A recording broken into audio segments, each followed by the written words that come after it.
We're live, Saturday night live, reaction time to college football.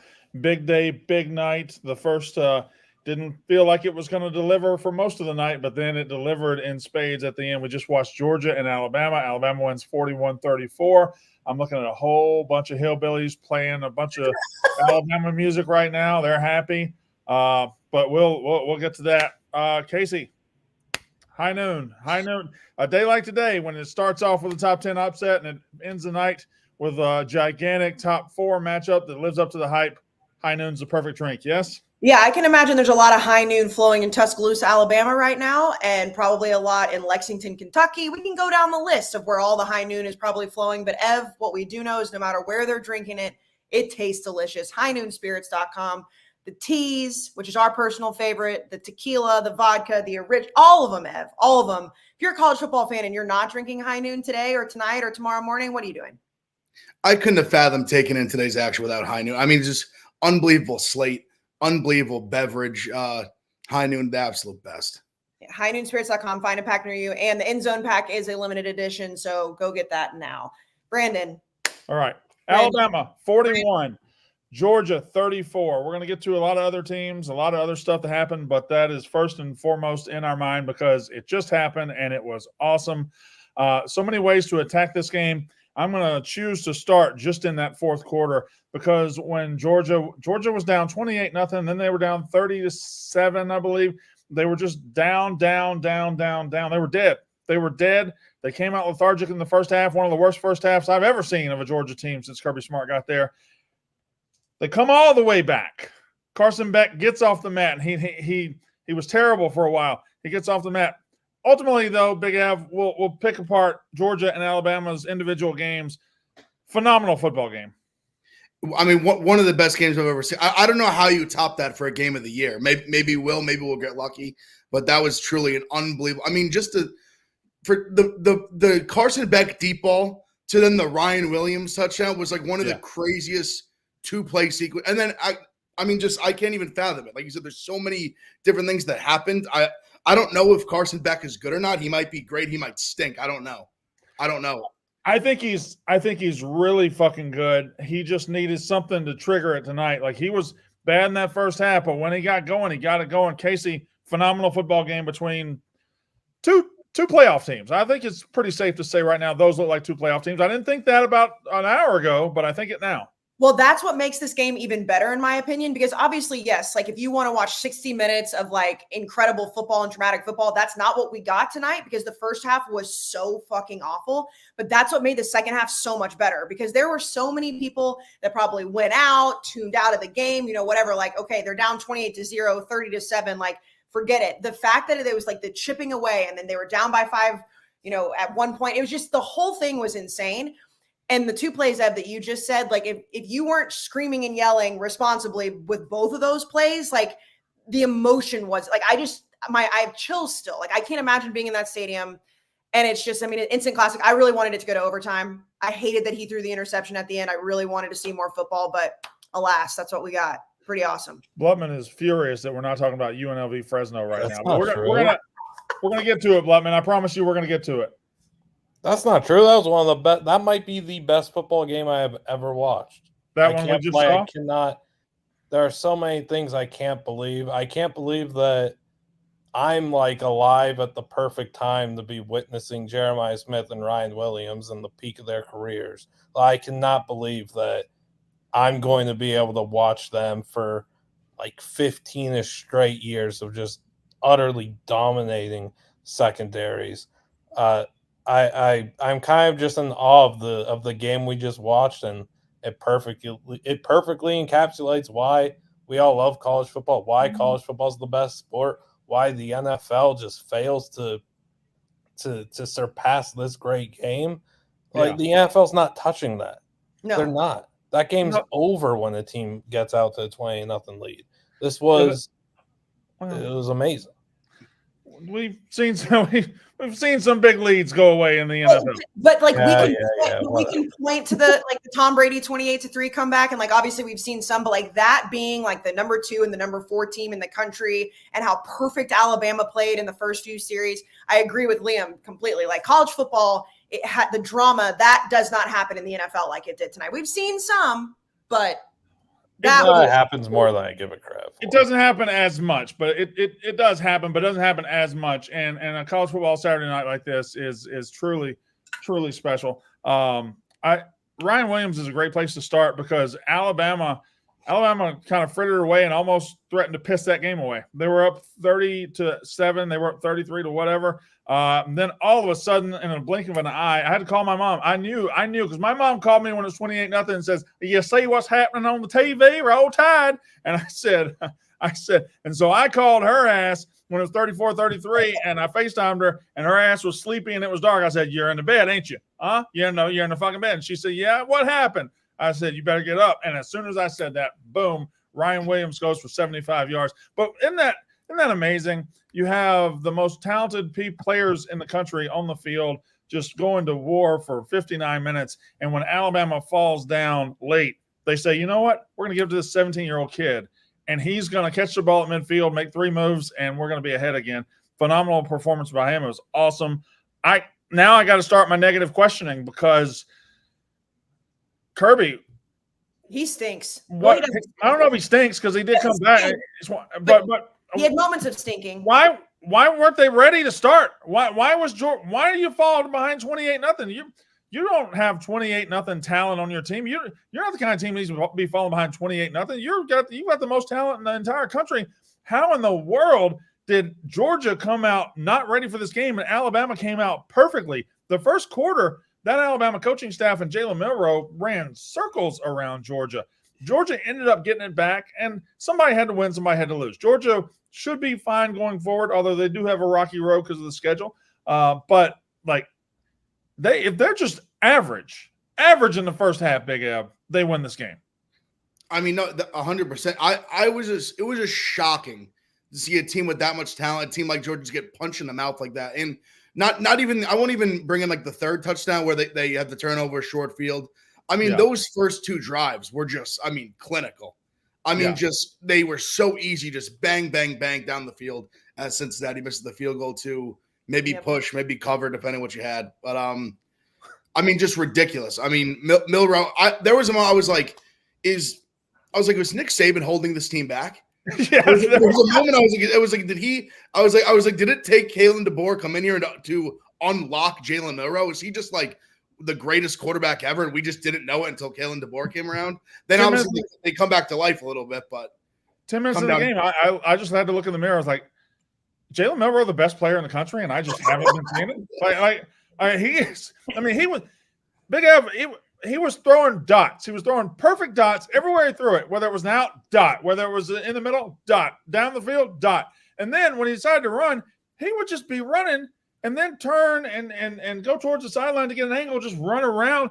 The Georgia guys are probably the fastest guys in the country. They got guys running like 4.4s out there, and they can hit you, and he's just running around them. I didn't know what Jalen Milroe I was watching. It was like he was a different species than the rest of them. And then he came back to earth. Yeah, but because it started off that way, and obviously Kirby Smart's one of the best college football coaches in the country. And to have a team come out, and first of all, I think I like Jalen Milroe. I like Jalen Milroe once they got it all turned around last year. I thought he was much better, than a lot of people did going into the season. But it's so bizarre that Georgia, it wasn't 14-0. I would even say 21-0, which would still been crazy. They just looked like it was a completely different league. And this is a team that I know I had winning the national championship. I think, Brandon, you did too, I believe. Carson Beck, Heisman. It was baffling to me. And then at halftime for Kirby to say, and this is why I said he stunk. Obviously he doesn't. For him to say his offense wasn't playing bad. They were like, well, we need to give him our time. Our offense is playing bad. I'm like, did he not watch what Carson Beck did in the first half? Jalen Milroe, fine, was perfect for most of it. Carson Beck looked awful in the first half. There was a time in that game, they're down 28-0, and then it's 30-7, I think, at the half. And, if they lose that game 41-14, I come out of that game really doubting Georgia going down the road because this is still a team that has to go to Texas, still a team that has to go to Ole Miss, which we will get to in a second. And frankly, I hate Alabama and Georgia for playing such a good game that I couldn't start with Ole Miss. But okay. Down, boy. Okay. Got me off track.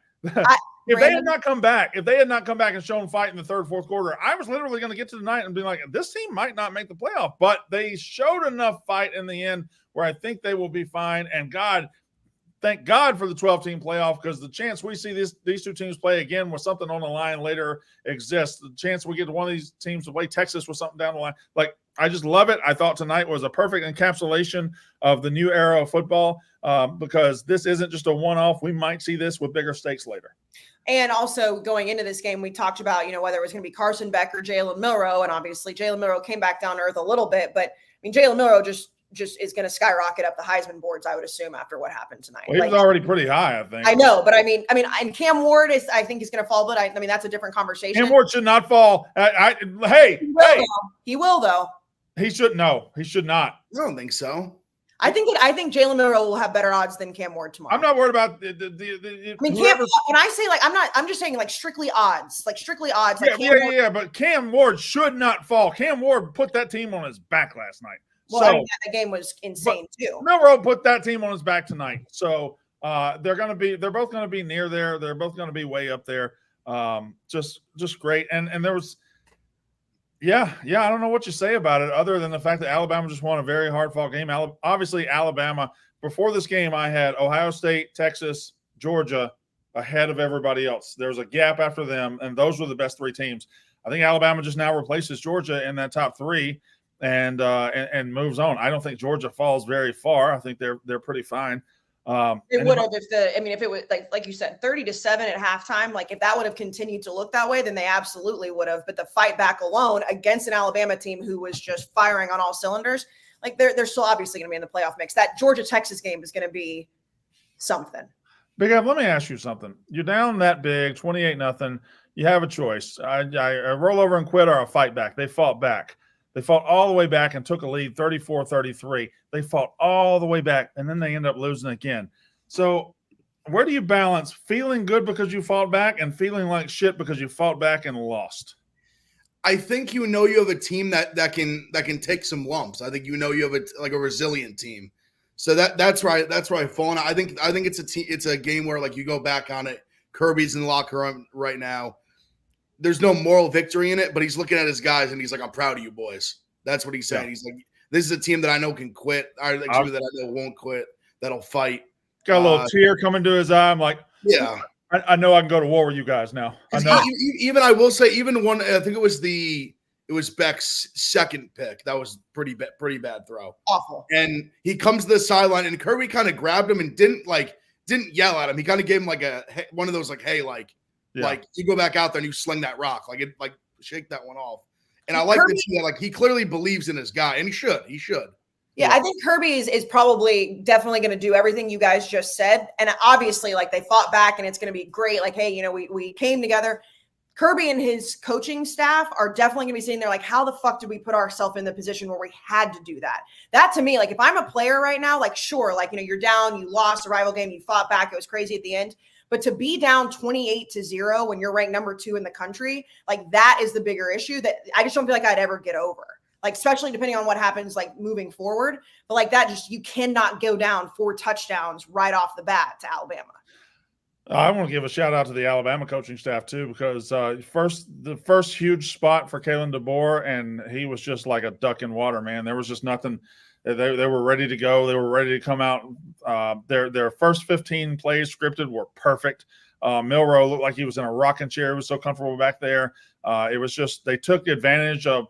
They've figured out very, very quickly what Milroe can do very well, and they are doing it. And now, frankly, what he can do very well this year is a whole lot. He's doing everything really, really fucking well. He was awesome. They were awesome. And shout out to Kalen DeBoer because he passed his first test with flying colors. Almost didn't finish the assignment. Almost didn't finish the assignment, but he was able to sign his name and hand it in right before the bell rang. It is. I know everybody was joking to a certain degree, the Nick Saban jokes that were flying around, but I fear that there were actually people that believed that at the beginning of the game. And I just listen, perfect execution clinic by Alabama. The good news is Alabama fans obviously know that Kalen DeBoer is a great coach, which we knew coming into this. They're going to be a problem down the stretch. They're very fucking good. Blutman, you made a good point.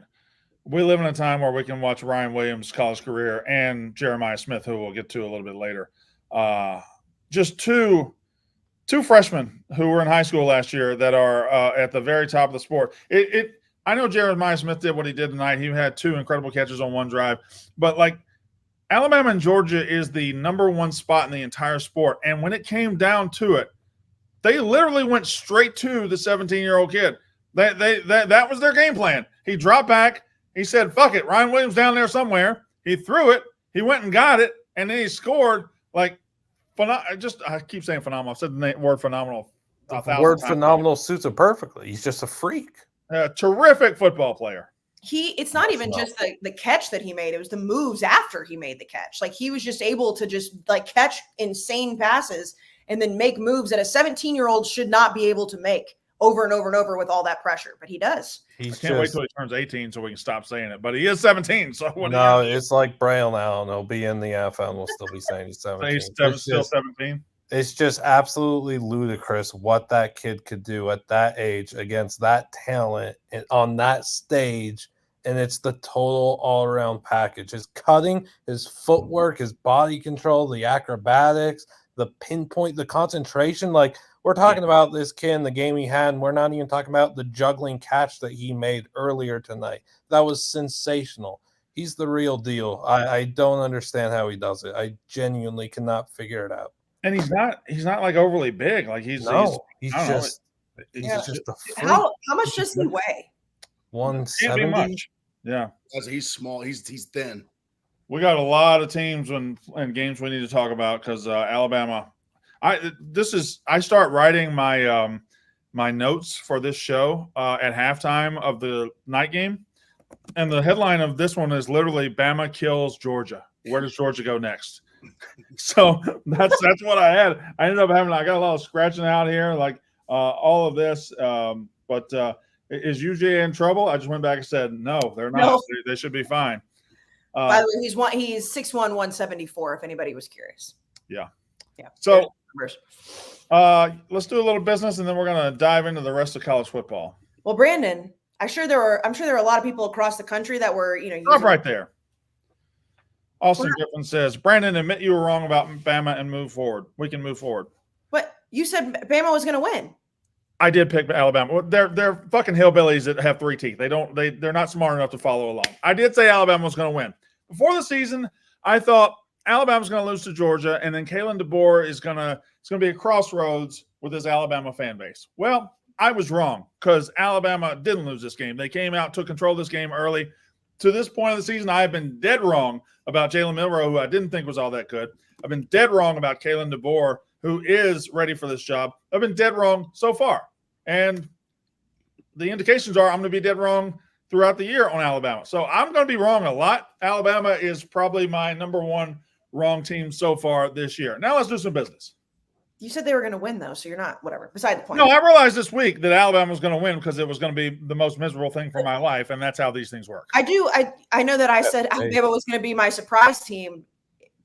28-0 against Georgia is kind of surprising. I'm just going to throw that out there. Yeah. Just going to throw that out there. Okay, a lot of people across the country were in person for these games tonight, Brandon, and I hope they were using the Game Time app. I really do, because there is nothing better than the official ticketing partner of Barstool Sports. Download the Game Time app today and use code RUFF, and you'll easily score great deals with the new Game Time Picks. And they have this new awesome thing that's like the Game Time Picks feature where it filters out exactly what you want. You don't have to sit and like sift through all the different seats and all the different prices and costs, whatever. They can do it for you, Big Ev.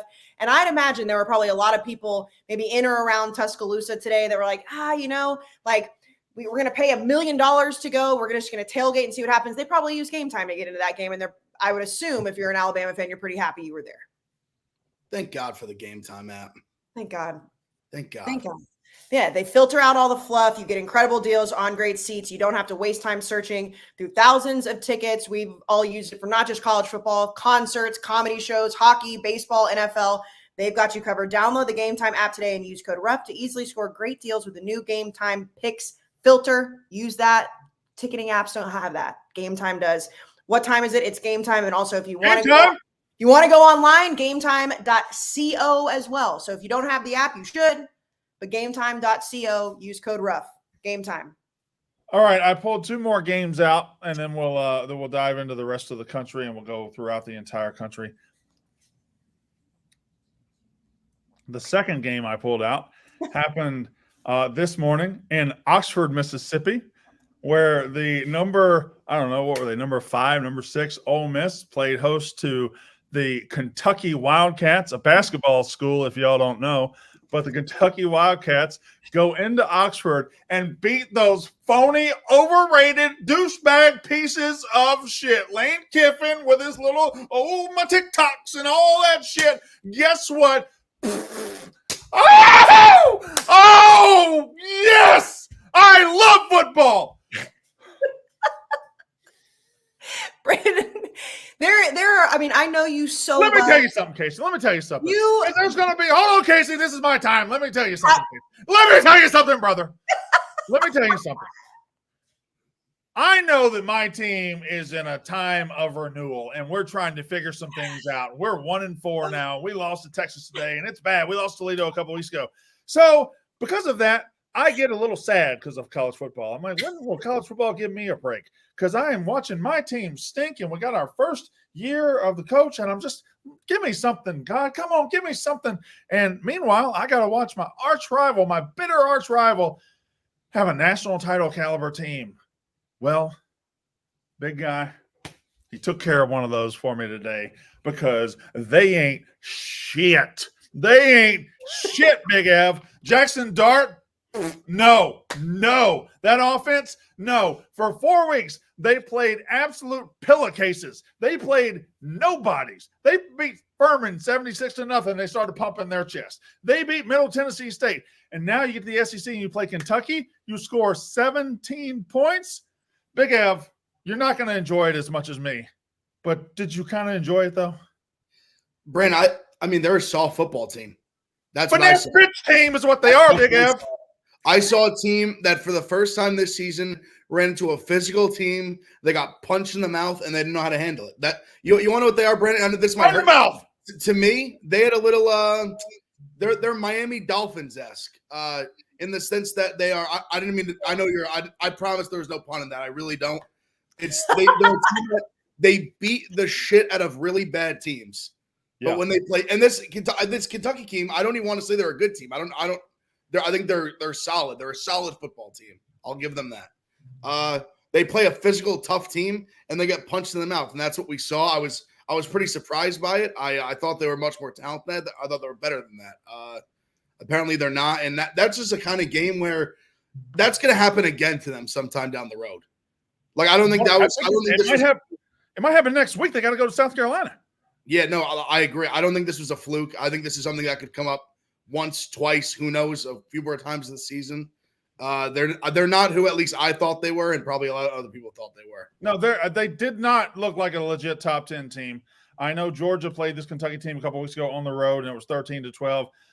Kentucky made the plays today that they didn't make a couple of weeks ago. Kentucky's a very good defense, bad offense, but a very, very good defense. Kayce, I've had to hear Lane Kiffin. I've had to hear Ole Miss, and I've had to hear all this shit. That shit ended today. Kayce. What I was going to say was the Brandon Walker that's happy when Mississippi State wins does not pale in comparison to the Brandon Walker that's happy when Ole Miss loses. And there are not a lot of people that I would say that I would rather that, because obviously, like, I want your team to be good, so you're going to be happy. But like, I honestly think you're better when Ole Miss loses. Like, I Mississippi State, like, I saw so many people. I had friends being like, well, what's Brandon going to do? Mississippi State sucks. I was like, you don't understand. He doesn't care. He doesn't care. He knows that. Care. No, I mean, you care, but you've admitted it already. It's not like you're surprised that Mississippi State sucks. Obviously you care, but you've already said, hey, I know we stink. You thought Texas was going to cover the number today. When I saw the end of that game and when that field goal missed, when it was shanked. Shanked. I was like, I would do anything to teleport wherever Brandon is watching this game right now, because the joy that I could feel for you. And in reality, like, first of all, I think Ole Miss is going to be fine. I do think that how? I don't think that they're going to like lose 4 or 5 games. I don't think they're going to win the national title now, but I think they're going to be fine. I think they're probably going to maybe go 9-3, 10-2, maybe, depending on what they fix. The issue is, and I do think, like, Kentucky's a good team. We buried Kentucky really quickly because of what happened against South Carolina. The biggest issue today was, I mean, like you guys said it, Jackson Dart couldn't move the fucking ball. The offensive line couldn't. Well, and that's a reason to kind of bury them because their offensive line can't block. They don't have special running backs. Their receivers, they got one dude. And Jackson. I just think there's probably going to be some things figured out. Again, I am shocked as well. Like I thought they were much better than this, and I thought Jackson Dart was much better than this. But I don't see them as just like this pathetic football team. The problem is that if their offense can't score, they're never going to be in these games because they're going to run up against they played Georgia in a few. I mean, I guess we saw what Georgia did tonight. The SEC is very confusing to me. I'm going to be honest. I think the SEC cleared itself up a lot over the last couple of weeks. I mean, Texas and Alabama, but. No, I think it's Texas, Alabama, Tennessee, Georgia are your top four. Ole Miss was a pretender. We'll see about Missouri. I think they're a pretender as well, and then you'll just go on from there. Yeah. Can I just say it? Ole Miss is a pathetic football team. That was a pathetic display of football in every sense of the word. It wasn't just being soft. It wasn't just being finesse. It wasn't just being Miami Dolphins-esque. Lane Kiffin might be mentally checked out and onto the Florida job already. Jackson Dart looks like an absolute incompetent quarterback today. Couldn't find anyone. Trey Harris had 11 catches. Nobody else could get the football. Untimely penalties after untimely penalties after untimely penalties. How many times did that undisciplined defense commit a terrible penalty on a third or a fourth down? They are pathetic in every sense of the word. That was embarrassing. It was embarrassing, but what's more, Brandon just poured sweet tea all over himself. Well deserved. Oh, Blutman. I didn't know you had that in you, man. That's the truth, big dog. Go off, King. This motherfucker's spitting. This motherfucker preaching. I mean, you also in that, I don't know if you mentioned it. I kind of lost consciousness whenever Brandon poured sweet tea all over himself. The faking the injuries has got to stop. Like that's bullshit. That's pathetic. That part is pathetic and bullshit. I don't care who you are. I don't care what team you are. They've got to do something about that. Like it is so blatantly bullshit. More on that on the shit list a few minutes from now. Like it's just, I don't know if Lane just doesn't care if people can see him doing it or when coaches in general do it. But I mean, it's just like it's the weakest, softest bitch-made move that you can possibly do, and everybody can see it. Well, yeah, Lane doesn't care, and that's why so many of us love Lane because he could not care what anybody thinks of him. I love that about him. But I mean, yeah, this is. Brand we'll talk about it later. I'll rip into him for it. And when you said that Lane's going to go to Florida, I think that Brandon might have had an orgasm. I feel like he's just kind of ridden. I feel like we all kind of know it and just aren't saying it. Sorry, I needed a towel. You get a convulsion.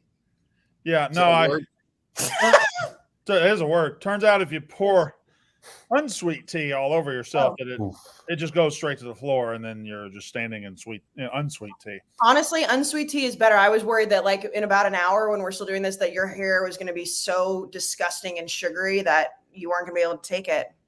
One more thing about Ole Miss, because I've had to sit and watch them get all the credit and everything, and I finally get a night where I get to point out how phony they are. Anybody want to raise your hand and just count how many big games Lane Kiffin has won at Ole Miss? Because it won't take you long. Not very many. Not very. Well, and that's why this is I'm sure it's for Ole Miss fans, and I don't have very many friends that are Ole Miss fans, but this one sucks even more because no one, Lane Kiffin, Jackson Dart, the fan base, no one expected Kentucky to be a problem because they've been so good. They're looking ahead to when they play LSU, they play Georgia, that's why I think that was even more embarrassing for them today was because no one in Oxford, Mississippi thought this was even a potential game. Because they thought they were national title good and they were wrong. Right. Yeah. Right. Yeah. Also, one quick question for you. You mentioned them not having any good running backs. You think Ohio State, we have two of them. I mean, maybe they could have used one. We could. I don't know. I don't know if Henderson or what's the other guy's name, Judkins. I don't know if they really fit the Ole Miss scheme. So it's hard to even. I can't even picture a guy as talented as him wasting time down there, but that's just me. There was something about a locker room cancer, or that I don't know. Yeah. Just some things I heard. I don't know. It's crazy out there, ain't it? Yes, Bledman? I just want to give Kentucky credit. We got to give Kentucky credit for they're monsters up front. Their front seven, their defensive line, these dudes are animals. Deion Walker, J.J. Weaver, a lot of credit needs to go their way. They also, I mean, the just time of possession, and I understand, it's not like Jackson Dart in the offense could do anything anyways for Ole Miss, but just the way that Mark Stoops just like coached and it was an ugly game. There were definitely points of the game where neither team looked great, and it came down to a shanked field goal. But it was just like Kentucky. I feel like if I could go back and tell myself after Kentucky lost to South Carolina that they weren't as ass as they looked, like I still wouldn't believe it. But I mean, Brandon, you said, I don't know who Ole Miss lost to last year that you did the, phony top 10 thing, but the fact that you're getting to do it in September, for me, watching you, it brings me joy. Just because I know how happy you are. One more game, we, Blutman, and we've said that the Alabama-Georgia game might have been the game of the year. I don't know if it was the game of the weekend, because Miami-Virginia Tech last night was something the fuck else. It was, now obviously it's not 2 top 10 teams, it's 1, and they very close. They almost got beat, is what I'm trying to say. But Miami-Virginia Tech was fucking phenomenal, and I know it all comes down to that one last play where we're going to talk about, but over the last 2 drives, Cam Ward was a fucking monster. And that one where he gets away from 2 sacks and pushes the ball to the tight end who runs the ball down the 1-yard line, that's a Heisman-worthy play. I'm not saying that was a huge win last night when you beat Virginia Tech, but winning it's a hell of a lot better than losing it. And Cam Ward was the reason they didn't lose it. I thought that was terrific Friday Night Football, Big F. It was incredible. I mean, no, he should be the Heisman favorite right now. I think he's done nothing to not still hold that spot. I think he's been the most consistent quarterback. He's unbelievable. I mean, just some, like you said, the arm angles. I mean, the plays he makes. The one thing, I'm just glad that at the end, it was a travesty they even called it a touchdown in the first place. Mm-hmm. Regardless of it, I'm just glad they got the call right. That's all I cared about. I know skin in the game betting wise. It wasn't like I know I picked Miami to win the ACC, but at the end of the day, I don't really care about prediction, whatever. Just make the correct call. That was the right call. And that's all. That was they did the good job. They got the right call. I didn't think they would get it right. I did not think they were going to get it right. I want to say this. I was afraid. I was afraid they weren't. The idea that college football uses that there needs to be a call on the field and then replay has to have sufficient video evidence to overturn that the call on the field is the be-all, end-all, and we have to go around in circles to get to overcome that is crazy. Those 2 officials on the field had no fucking idea if the guy caught the ball. They looked at each other and they were confused. I don't know, like this. And like they didn't know that call on the field was the least confident, most inconsequential call you've ever seen. And if on that replay, you can make your eyes do whatever you want. If we never got a clear view, you just cannot call that a catch. There was just never a time where that could have been a catch. And I was scared that they were going to default to the call on the field, which was just a complete and total guess. And we got to get away from that. Why in college football do we have so much respect for the call on the field? Why don't we say in some situations where the refs on the field say, guys, we didn't get a good look at it. Let replay make this decision. Because that's what we need. We need guys with slow motion cameras making the decision. They can't be beholden to decision of guys who didn't have good angles. That's all I want to say. Completely agree, especially in a situation like that where, it's like heaved into like the back of the end zone and there's like 5 players there, like all trying to fight for it. Clearly, and it's not even just an indictment on any refs or like the human eye cannot process it that quickly. So I completely agree with Ev. Like I was for sure they were going to get it wrong just because of the way they called it on the field. So glad that they didn't. That's great for Miami fans. Miami shouldn't have been in a game like that with Virginia Tech anyways. But if that call would have stood with that little evidence that he actually caught the ball, it would have been a travesty for Miami. Yeah, I agree. Blutman, what was your take on it? One, I think it's bananas that the referee was the same guy from the Duke Miami lateral fest. That's kind of a crazy connection. conspiracy theorists also saying that this happened so Miami Cal could be game day next week. I'm not going to throw anything out there, but that's being said. No, I think they made the right call, though, at the end of the day. Would they have made this same call if the roles were reversed and it was Miami making the catch and Virginia Tech? Like, if the roles were reversed, do they make the same call? I kind of think they keep it a touchdown and let go with Miami. I do think that there's a part of that to keep in mind here. But, yeah, I mean, at the end of the day, I think they made the right decision. I think it's a tough call. You're going to have unhappy people no matter what. Yeah, They did the right thing. It's just not a catch. There's never any possession. Looks like Miami DB's touching the ball while he's laying out of bounds. That becomes dead play. Like they got it right. They ended up saying was the differentiating factor. That's what they ended up saying in the post game. Yeah, then Miami DB touched it and killed the play dead. Then that checks out. Like, again, the call on the field only happened because they flipped the coin in their mind. They didn't have a clue what on earth happened, and none of us did, and that's not their fault. Like, as a referee, we got to cut them some slack sometimes. That's a 1 in a billion situation that you're never, ever thinking of finding yourself in, and nobody had a clue. We didn't have a clue watching home. They didn't have a clue on the field. Is what it is. The one bad call of the night was the holding call that wiped away at Virginia Tech. The one bad call of the night, Virginia Tech had like a 70-yard touchdown wiped away or whatever. Yeah, no, that officiating crew wasn't very good for the whole night. There was that. They were also missing spots by like 2 yards at a time. They missed a Miami spot by 2 yards one time. They were not a very strong officiating crew, but not at all. It was a phenomenal game. Kayce, business. Well, you were saying earlier that Ole Miss has played some pillowcases, Brandon. Yeah. What I was thinking about was how much I love my Boll and Branch pillowcases, because if you're going to play pillowcases, you should play with the best in the game. And Boll and Branch has the best pillowcases, sheets, robes, pajamas, crib sheets. My son sleeps like a king on his Boll and Branch. And Ev, Brandon, I know you guys have gotten them. Liam, I can't wait to hear about your experience with them, because I'm sure you'll love them too. Boll and Branch. Sleep. Yes, they are. Well, he sleeps he has to sleep at some point. Look at him, Kayce. I mean, but he would be dead if he didn't. And Brandon, maybe he sleeps so little on his Boll and Branch sheets that it's just like sleeping more. Who knows? You don't know. You're so comfortable. You're so cool.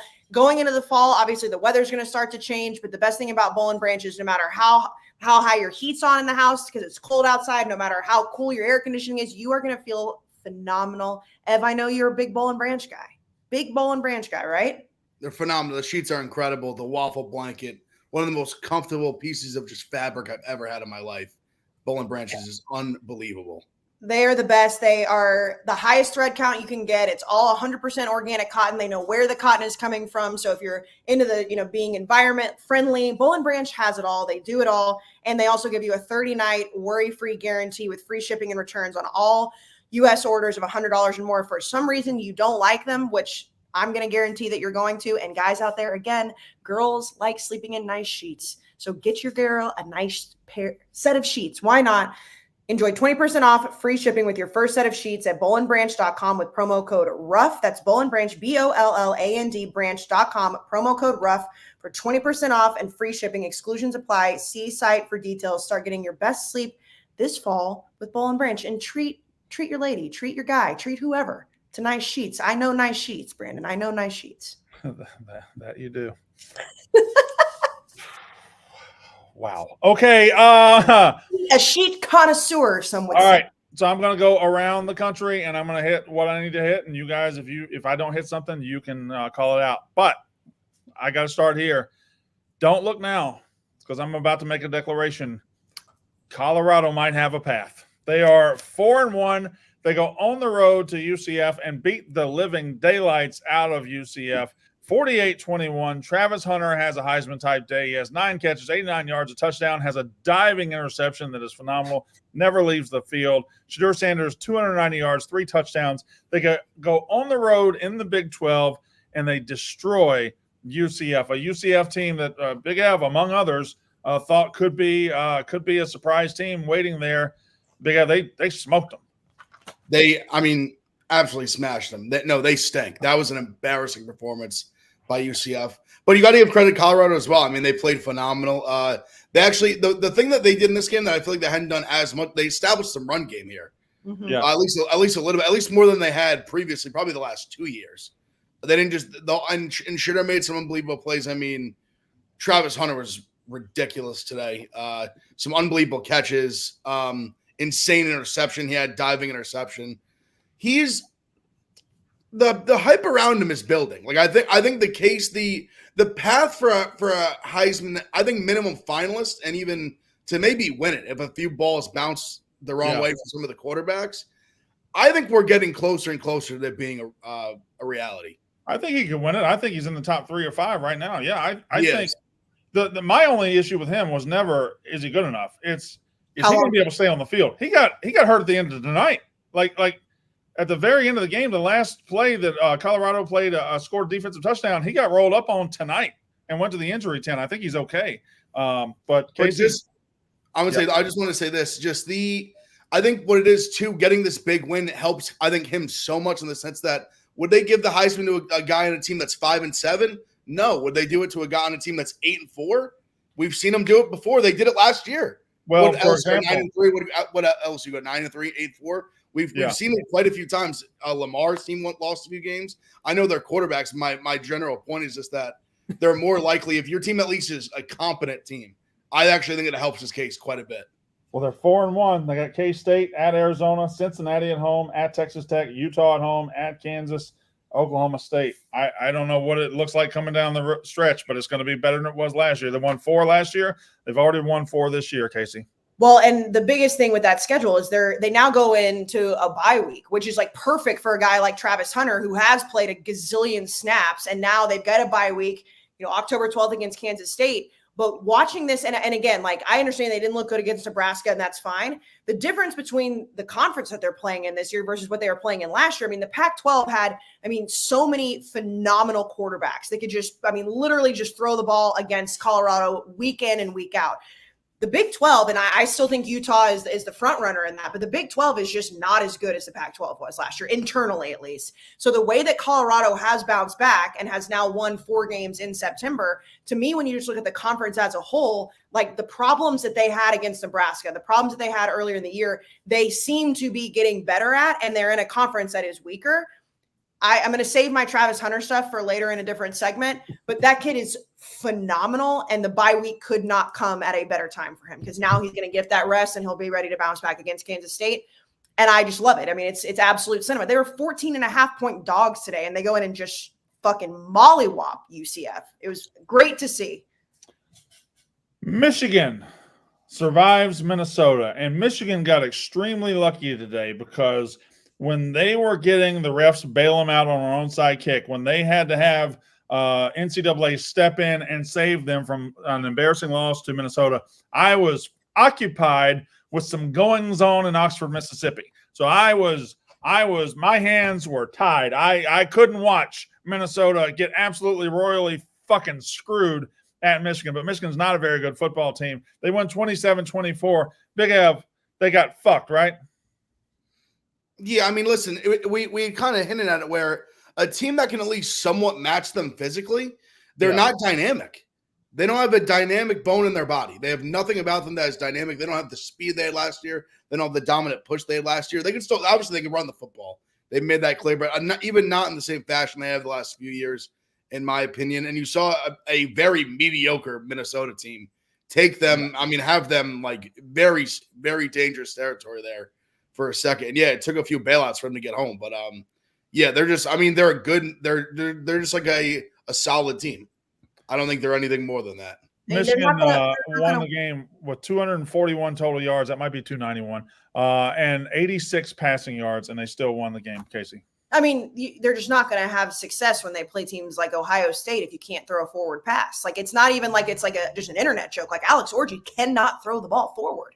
Like, that's just a reality. So fine, they like ink out, and I know, Blutman said it, like Minnesota plays like what year did you say? Like 18-11 or something? Yeah, I said 18-11, but yeah, 18-11, like that's fine. But a win's a win, fine. But like Michigan fans, like whether they'll admit it or not, which I do think most of them will, they know they're going to have an issue if you have a quarterback that can't throw. Have you met a Michigan fan? Yeah. Have you ever met a Michigan fan? I do feel like Michigan fans that aren't criminally online are admitting that Alex Orji cannot throw the ball. Like, take Dave out of it. Or you've not met a Michigan fan. I have met Michigan fans. I'm not talking about the internet. I'm talking about as a football fan watching Alex Orji play. I would not find very many Michigan fans that said that guy can throw a football. Where are these people? Yeah, I don't know any of them. My inbox, I don't know. Yeah. I'm telling you. Will Howard threw one interception day, and they were chirping me like they're world beaters this year. Well, I do that goes back to the rivalry thing. That goes back to you want to win, but you also want your rival to lose. If there are Michigan fans that truly in the deepest, darkest thoughts of their head think Alex Orji can throw a forward pass, like they're not watching football. No, but they won't admit it, which is what they won't admit that. Now, there's a couple teams that all of you gave up on as soon as they lost, and I didn't. I said these teams could still go to the playoff, and I think there's a couple that are going to rear their head soon. Guys, I know they lost to Northern Illinois, but Notre Dame is live coming down the stretch of the season. Yeah, they are. Notre Dame's live coming down the stretch of the season. USC's not good, and that's the game they got left. Like, Notre Dame and 11-1 are not an impossibility here, and they beat Louisville today 31-24. They outscored Louisville. What was it? No, I don't know what I'm looking at now. You can't read your own writing? Yeah, I put – yeah, don't worry about that. Anyway, Notre Dame wins 31-24 over Louisville. Blutman, I know you can be on my side here. Notre Dame's not going away. They're going to be in the mix all the way to the end.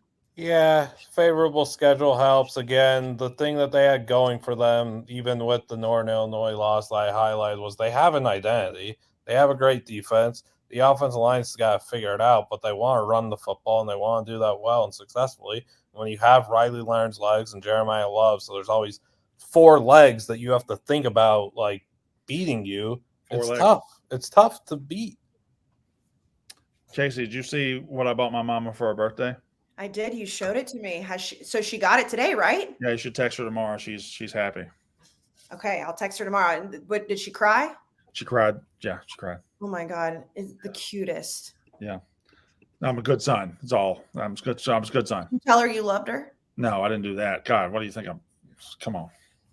There was at one point, I don't remember what year it was, but she wouldn't hang up the phone live on Unnecessary Roughness until Brandon said he loved her, because he doesn't tell his own mother that he loves her. I don't tell anybody I love them. Yeah, shit. Yeah. Yeah. Thank you, Big F. I appreciate that. Yeah, somebody in this podcast knows you. Let's see. God, Brandon. The Notre Dame thing, and I understand the 11-1, but Ev, I have to ask you, because I know you and I were on the same page as this. And like, fine, 11-1, great. I just feel like if you lose to Northern Illinois, I don't care what week it is, you like at the very least it should knock you down a few pegs when the committee is talking about where to. That's not. I don't think that's reality, Kayce. It should be though. If they run the table, they'll probably get in because of Notre Dame, and they're the fucking worst.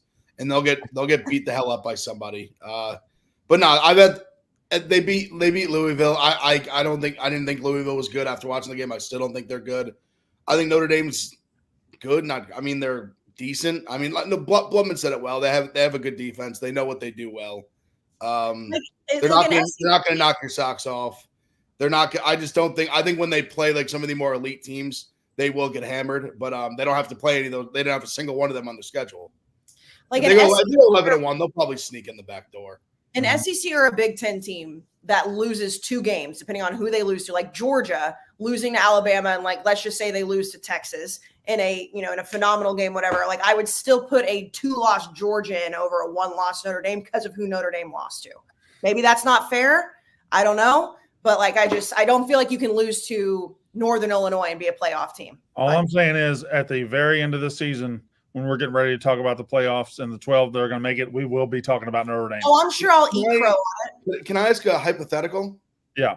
Just the Mizzou. Yeah. With their schedule. One loss and they lose by like 40 to Alabama. Yeah. Or Notre Dame if they run the table. I would say Missouri because they're playing Alabama. Like I do feel like by 100 to Bama. They lose by 100 is what. Yeah, they get like annihilated by Bama. but they win all their other games. Bias. I don't know. Maybe it's a big conference bias, but like I do think that like the resume has to come into play there. Like you have to look at how these teams are losing. And if we're being honest, Kayce, Notre Dame's win against A&M looks like it's going to age pretty well. So they're going to have a win. I don't want to talk about that. No, I'm not. I'm not saying it because it's A&M. I'm saying it because I know. Well, and I mean, A&M has Missouri next week. A&M's going to be in the top 20 next week. And A&M, yeah, they have Missouri at Kyle Field. I thought they were going to lose to Arkansas today. So they probably should have, and Auburn should have beaten Oklahoma. But here's the thing about Auburn and Arkansas this year: losers lose, and Sam Pittman's a fucking loser, and so is Hugh Freeze. They're fucking losers. Oklahoma beats Auburn 27-21. Auburn outgained them. Auburn had 500 total yards. They had 500 yards to 291, and they lost. They figured out how to lose. Peyton Thorne throws a pick six with 4 minutes left, and Oklahoma wins. Oklahoma's a bad football team. Auburn's a bad football team. Arkansas is like a pretty good team who, when it comes time to win a game, they can't. They suck because they don't have the coaching. They don't have the leadership. When Taylor Green rolled out, Texas A&M's won in 21-17 in the fourth quarter. Arkansas is driving to try to take the lead. Taylor Green just rolls out like it's third quarter of a preseason game. And he's just looking around. Meanwhile, Scourton, how do you say his name? Scourton. He comes out of nowhere, knocks the ball out. Texas A&M wins. Texas A&M's coached by a winner. Arkansas is coached by a loser. And that's the difference of those two teams today. Peyton Thorne is just bad. Yeah. He's I mean, they have to bench him now. Like, I understand they don't have great options, but like he's just. No, what you said is correct. I don't think they can bench him. Yeah, he's their best option. He cannot. They can't. They just have to live with the Boll and play for next year. He's just so bad. Like, and listen, he's the best they've got. That's why this is like an overarching question. Maybe it's because like it's Hugh Freeze, like you said, or Venables, or whoever's in these situations. And Nick Saban talked a little bit about it earlier today when he was talking about the decision to bench Jalen Milroe for a little bit last year. How do teams like Auburn, an SEC team that has won a national title in the last couple decades, not have somebody on the team that's a decent quarterback? How does that happen? Especially in the transfer portal and NIL days. Like Auburn paid $1 million or however millions of dollars to get Cam Newton. I'm not saying everybody's going to be Cam Newton. How do you not have a decent quarterback on your roster? Because some people are just bad at evaluating talent.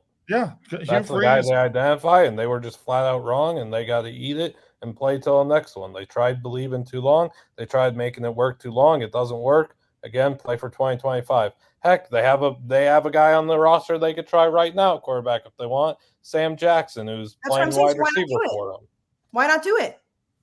Your season. They brought him in to play wide receiver. All right, Blutman. Here's a ball. Here's a tee. Put the ball on the tee.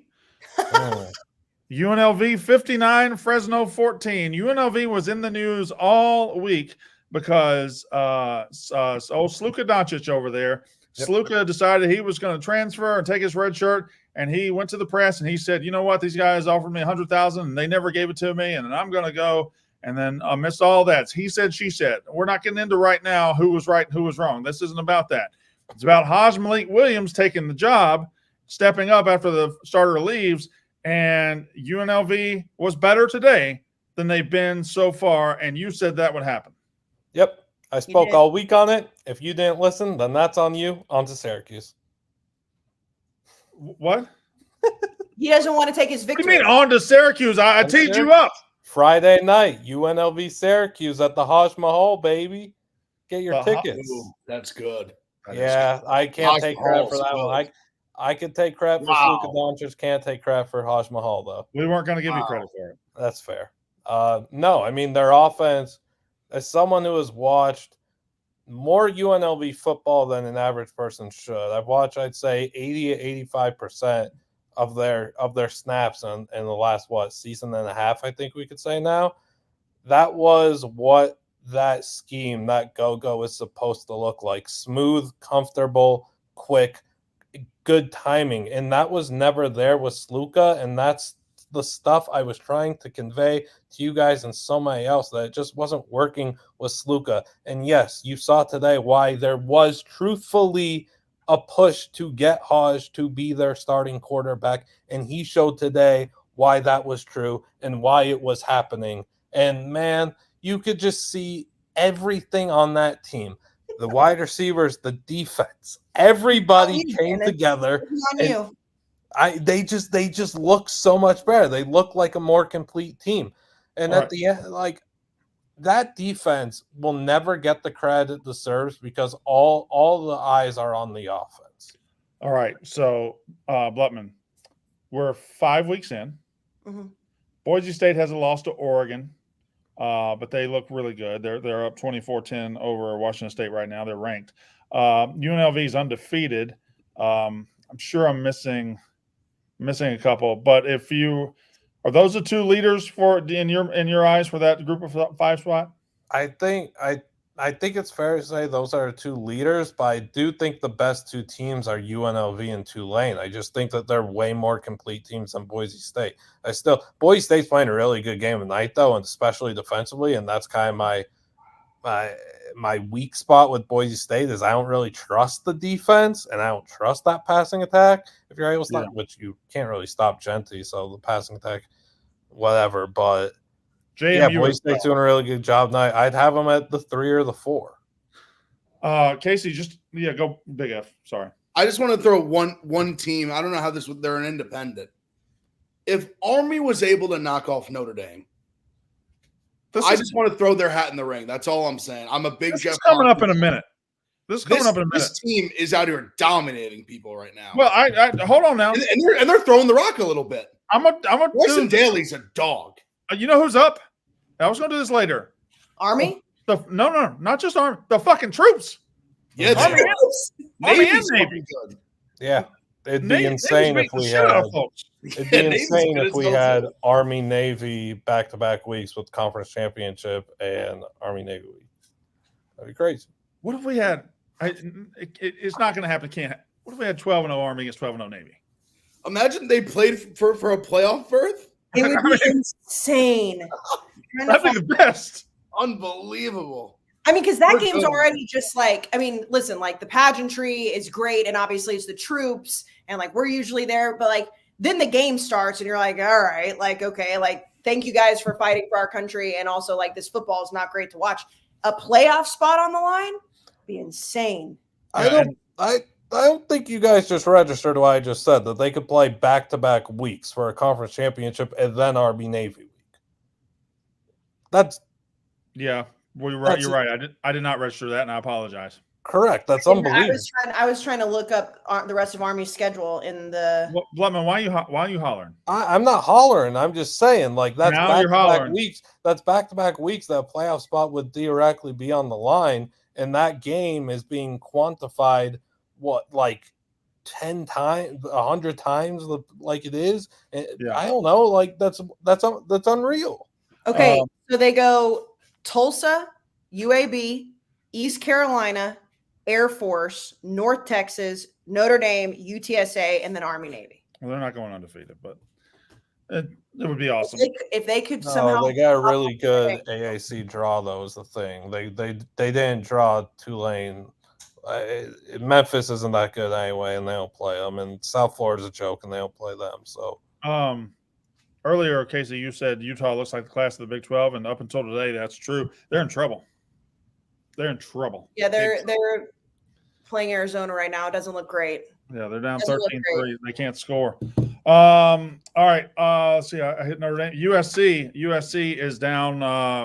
Played a terrible first half against Wisconsin, down 21-10 at the half. Outscores them 28-0 in the second half. Kind of resurrects. I would say they were in a little funk between this. The loss to Michigan and then the first half of Wisconsin. It was looking a little same old. And then they have a 28-0 second half, and they right the ship. Big F. Oh, I just had a brain fart there. USC, that's right. USC. Yeah. It was weird. They end up covering. Yeah, just a weird game. I mean, they let up the big play early to Wisconsin. That was weird. I mean, Wisconsin, obviously Van Dyke's out, who I thought stunk anyway. Yeah. I don't know. I don't even know how to think about this game, to be honest. USC, I mean, they already got exposed by Michigan. So this is a game like they covered. Sure, yeah, they won. The game was at home for them. I think Wisconsin stinks. This isn't like an impressive win by any means. They, if anything, I think it more further proved that they're not who we thought they might be for a couple weeks. Yeah. I mean, they're probably like the 4th or 5th team in the Big Ten, probably, but they're not a playoff team. I mean, they're probably a little outside that. Well, let me go ahead, Jason. No, I was gonna say that like they were bad in the first half. There were some unlucky things happening in the first half.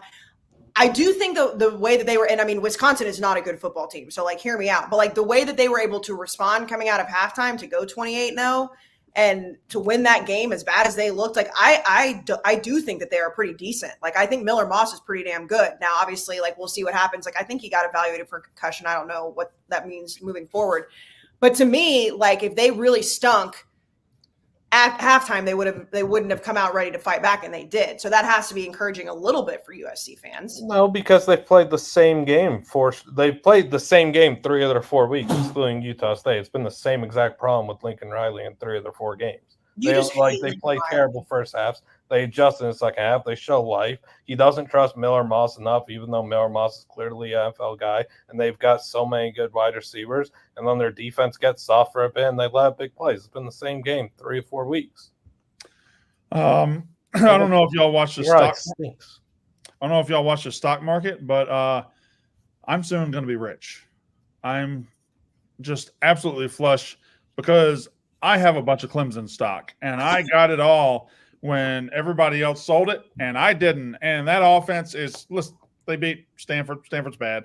But they're just scoring. They're coming out and scoring 42 before anybody else can breathe, and then they're just coasting the rest of the game. I think Clemson's – with Miami start showing a little bit of vulnerability last night, maybe they're not way ahead of everybody else in the ACC. We're heading towards Clemson-Miami at the end of the season, and we're heading towards it real fast. And I'm starting to believe Clemson can win that game. And that Clemson playoff stock is burning a hole in my pocket because I love it. Well, and their schedule is so easy in comparison. Like they play Florida State next week, who, by the way, I don't. Did you guys reach for the rotten apple again this week? Because no, because it was we ate it last week. Thanks. Okay, well, there were 3 worms in it. They are so disgustingly bad. So, anyways, Florida State at Wake, Virginia by Louisville at Virginia Tech at Pitt, the Citadel, South Carolina. Very favorable schedule for them. Yeah. I mean, South Carolina, we'll see what happens, what they look like. I mean, they have some life, but no, I don't think I fully sold my Clemson stock, Brandon. I was with you. No, you sold. You dumped it. You didn't even sell it. You didn't even sell it. You gave it away. I don't think that's true at all. In the Big 12, we mentioned Utah being obviously Iowa State's still there. Is it now time to just flat out say BYU's in the mix? The Mormons are fucking up, Brent. They're on a heater. Yeah, the Mormons are a fucking heater. They're get them, Big F. Way up. This was the classic. Unranked team favorite over the ranked team. The fake sharp spot. Nope, not this BYU team. Not this defense. Shut up, Blutman. Not BYU. No chance. This team is too good. And now you get have you looked at their schedule? Mm-hmm. A lot of their tough games at home. You don't go into Provo and win. No. This team legitimately has a chance to play in the Big 12 title game. I genuinely believe that. No more tongue in cheek. This team is a legitimately good football team. And just fuck Baylor always. Really solid quarterback.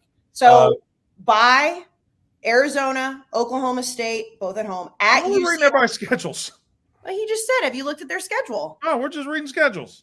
All right, fine. I don't read it. Fine. We're in week 5. We're reading everybody's schedules. You were reading schedules last week. For something, we read the last 3 team schedules. Fuck them all. They're all going to play some teams. All right. Let's see. Yes, Blutman. Big Ev, did you like that our last episode was about fat guys being on top of the sport and the Mormons being on top, and then BYU got a fat guy interception? It's beautiful. Just a match made in heaven. Very cool. Kansas State destroys Oklahoma State. Avery Johnson had 5 touchdowns. He threw for 3, ran for 2. Maybe he's starting to figure it out a little bit. But ultimately, Oklahoma State's one of the most disappointing teams in the country. And a point that Kayce made earlier when she said, why can't Auburn have a quarterback? And that's a very good point about Auburn. It's also a good point about Oklahoma State. How can Mike Gundy be there for 20 years? How can Mike Gundy be an offensive guru? He's always had playmakers.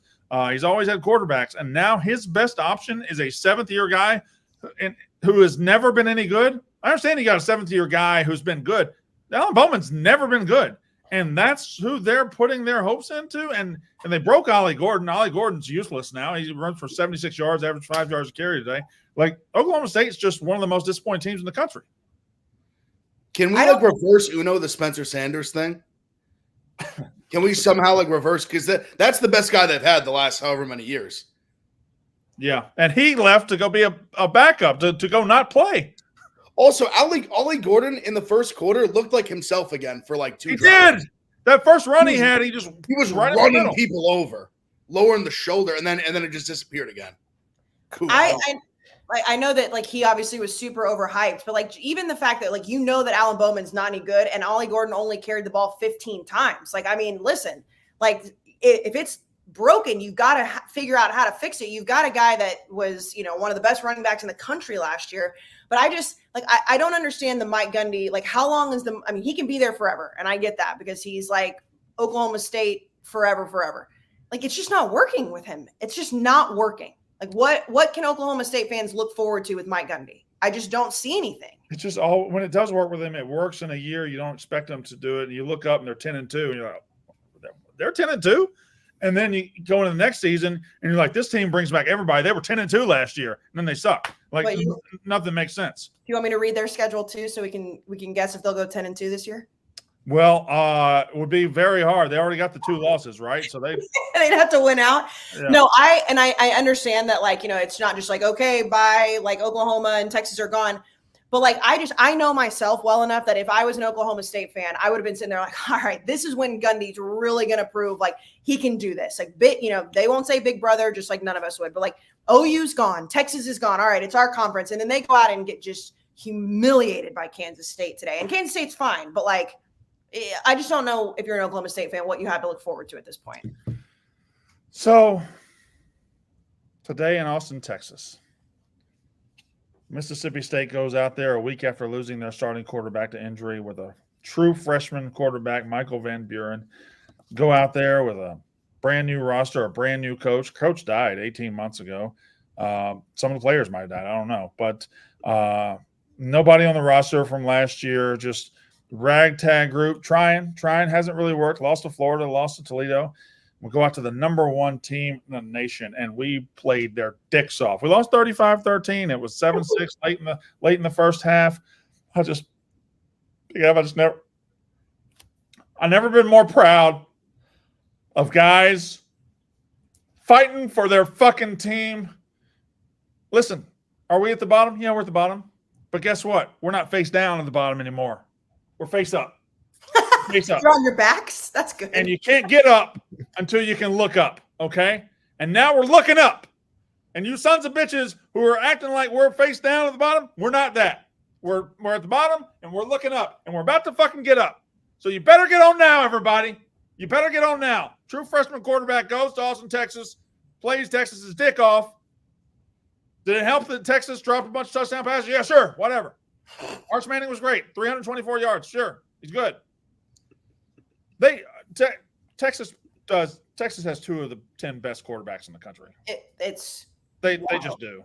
Imagine having that problem. Just imagine being listen, we have 2 guys on Heisman boards right now. Not even interchangeable.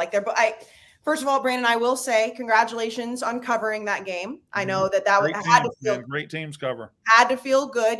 Good teams win, great teams cover. How was the steak? I saw that photo. Can you not bring that up?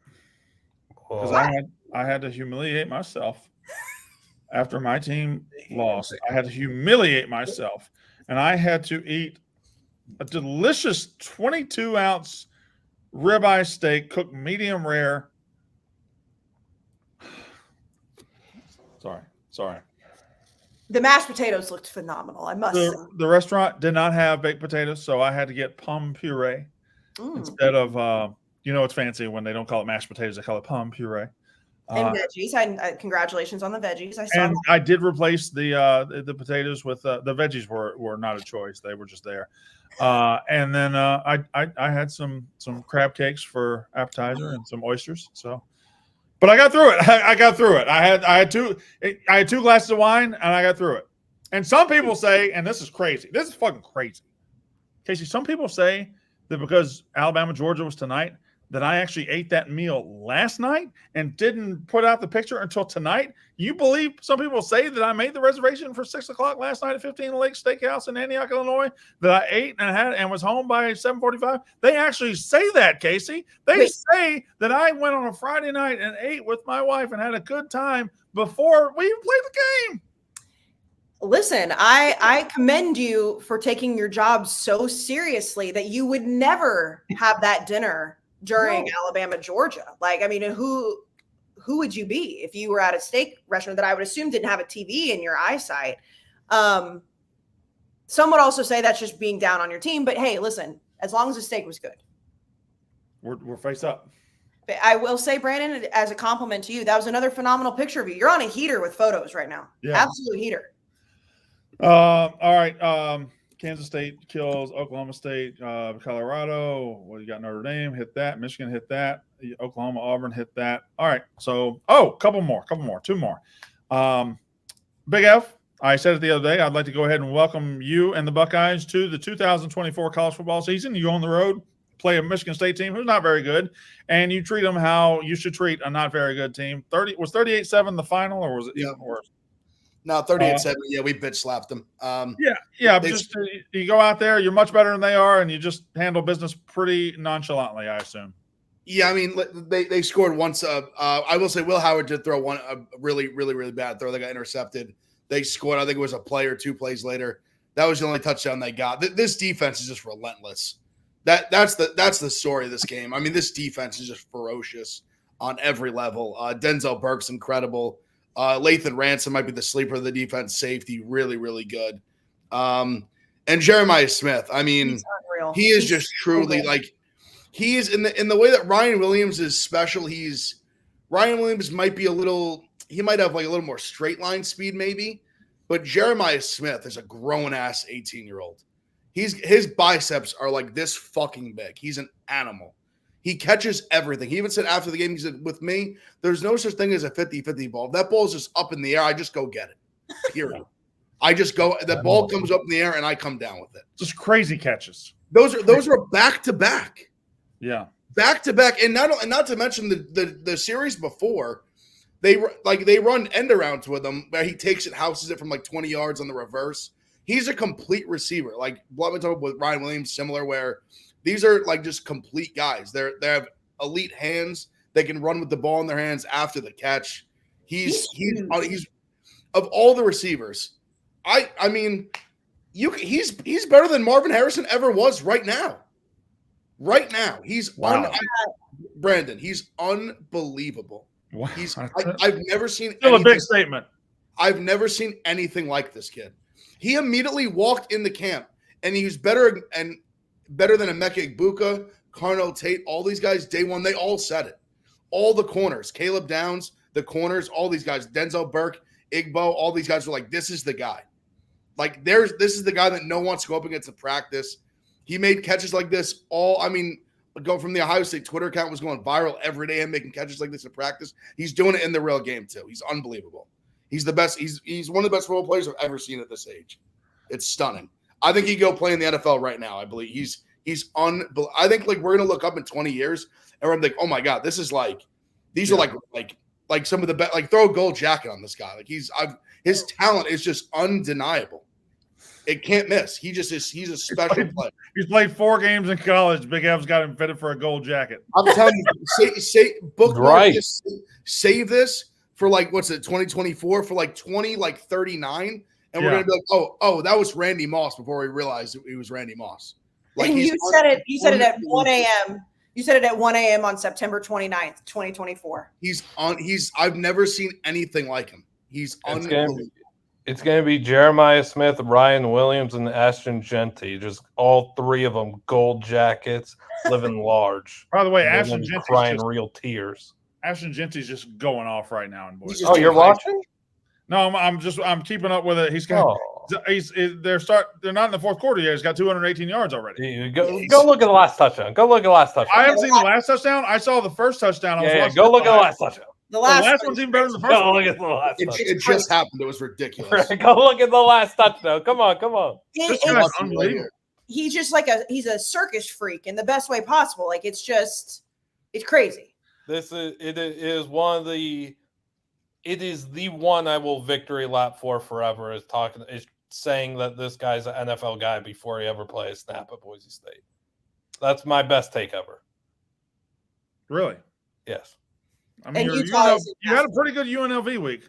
Yeah, I have. But saying that guy is going to be a legit NFL back and that, like, going in last season, too, that he's, like, one of the top 5 backs in the country, blah, blah, RB1 going in this year, like, I'll live and die with those Genty takes. That's the best I've done. All right. Let me go through the conferences, and then we're going to get to who won the week, who lost the week, and do you watch our it? shit list. What was that Do you noise? watch it? What are you doing? Do you watch it? What? Do you watch Touchdown Run? No, I haven't watched it yet. You gotta watch. I'm trying to run a show here. What? Growling at me? I'm growling at you. You gotta watch it, Brandon. Come on. I'm gonna watch it. I just don't. How do I know that I gotta do something here? I gotta work. All right. God. In the ACC, Miami 38, Virginia Tech 34. We talked about that one. Syracuse 42, Houston Christian. Is that what HC is? Yeah, formerly Houston. Or is that Holy Cross? Holy Cross. It's Holy Cross. Holy Cross. Oh, I thought you were talking about Houston Baptist is now Houston Christian. Right, but this is Holy Cross. That's on me because I wasn't actually really listening. Okay. Well, since you're not listening, you can stop talking too. Yep, that's on me. Again, you keep talking, but you can stop talking, and that will solve this problem. NC State 24, NIU 17, Boston College 21, Western Kentucky 20. Castellanos didn't play, right? So they kind of avoided disaster right there. Yeah, he was mono. Was that your well-placed sources that found out he had mono? Yeah, well and bad moles, shout John Rothstein.